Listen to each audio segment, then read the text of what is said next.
Salah satu momen terberat bagi seorang perempuan adalah ketika diajak kekasihnya untuk menemui calon mertua.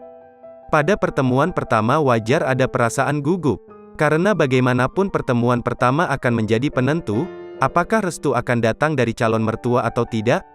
Nah, beberapa waktu belakangan viral di media sosial, gelagat lucu gadis ketika diajak kekasihnya pertama kali ketemu calon mertua.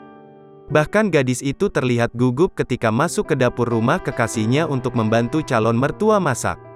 Adapun videonya viral setelah diunggah oleh sang kekasih yang juga pemilik akun TikTok @the_Danial. Di mana sang pria mengunggah video yang memperlihatkan gadis bernama Nur Izati itu berusaha menenangkan diri sebelum masuk ke dapur. Wanita sangat gugup ingin pergi ke dapur, ujar pemilik akun dikutip tribunsolo.com, Selasa, tanggal 18 Januari tahun 2022.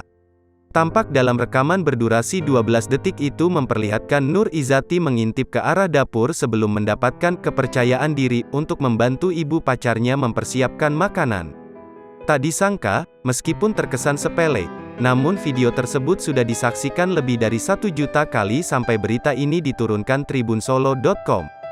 Videonya pun viral dengan mendapat ribuan komentar dalam hitungan hari. Banyak wanita yang menyebut pernah mengalami kejadian serupa ketika harus bertemu calon mertua pertama kali. Pujian pun mengalir kepada Nur Izati yang dengan berani mendekati calon mertua.